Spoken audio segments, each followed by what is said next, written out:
Hello నమస్తే, నేను journalist YNR. మాజీ మంత్రి BRS party working president KTR ED ముందుకు వెళ్ళబోతున్నారు.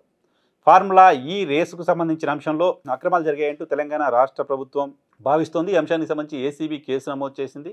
ఏసీబీ కేసు నమోదు చేసిన నేపథ్యంలో ఏసీబీ విచారణకు కూడా కేటీఆర్ని పిలిచారు.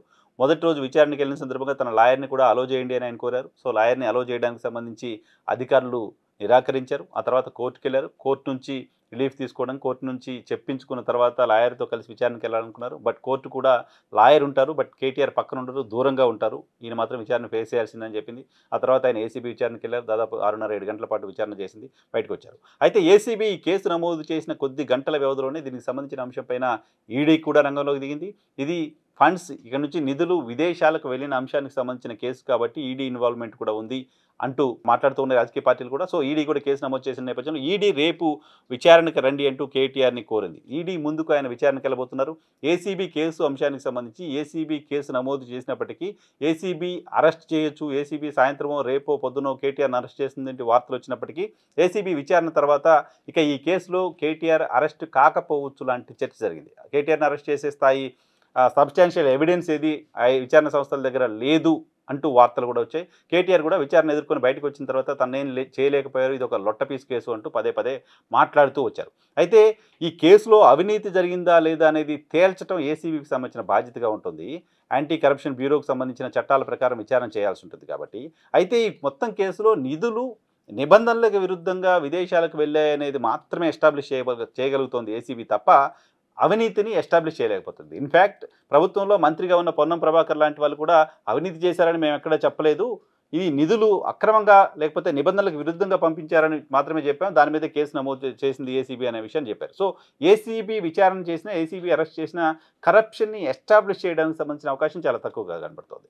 సో కేటీఆర్ని అరెస్ట్ చేయాలనే కృత నిశ్చయంతో ప్రభుత్వం ఉంది. ఇలాంటి పొలిటికల్ అట్మాస్ఫియర్ తెలంగాణలో ఉన్న నేపథ్యంలో ఈడీకి సంబంధించిన కేసు అయితే ఈడీ కేసులో కరప్షన్ని ఇమీడియట్గా ఎస్టాబ్లిష్ చేయడానికి సంబంధించిన అవకాశం లేకపోయినా, మనీ రూటింగ్ రాంగ్గా జరిగినా, మనీ ఎలా వెళ్ళాలో అలా వెళ్లకుండా బయటికి వెళ్ళినా దాన్ని ఒక క్రైమ్గా చూసి కేసు నమోదు చేసే అవకాశం ఉంటుంది. దాని వెనక ఇంటెన్షన్స్ని కూడా విచారణ చేసే అవకాశం ఉంటుంది.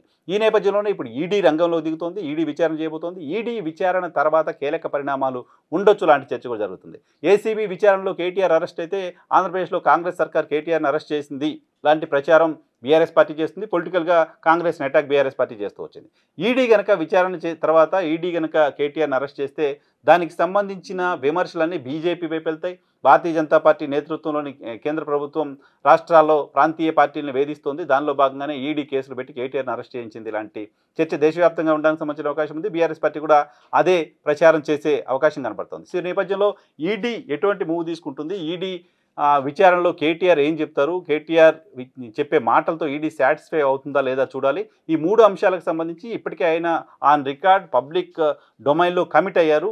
అవును, నేనే మా ఐఏఎస్ ఆఫీసర్ మా సెక్రటరీ అరవింద్ కుమార్కి చెప్పి నిధులు ట్రాన్స్ఫర్ చేయమని చెప్పాను అనే విషయాన్ని చెప్పారు. మంత్రివర్గ తీర్మానం లేకుండా నిధులు పంపించారనే విషయాన్ని చెప్తున్నారు. తన ఓవరాల్ ఇన్స్ట్రక్షన్స్ని బేస్ చేసుకునే అరవింద్ కుమార్ నిధులు పంపిణీ విదేశాలకు పంపించారనే విషయాన్ని చెప్తున్నారు. ఆర్బీఐకి ఇన్ఫర్మేషన్ లేకుండానే పంపించామనే విషయాన్ని కూడా కేటీఆర్ఏ పబ్లిక్ డొమైన్లో కమిట్ అయి ఉన్నారు. కాబట్టి ఇవి 3 కూడా ఈడీ పాయింట్ ఆఫ్ వ్యూలో క్రైమ్గానే ఉంటాయి. కాబట్టి ఈడీ విచారణ ఎలా జరుగుతుంది అనేది అత్యంత ఆసక్తి కలిగిస్తున్న అంశంగా కనపడుతుంది. సో ఈడీ విచారణ తర్వాత పరిణామాలు కూడా తెలంగాణ రాజకీయాల్లో ఆసక్తి రేపబోతున్నాయి.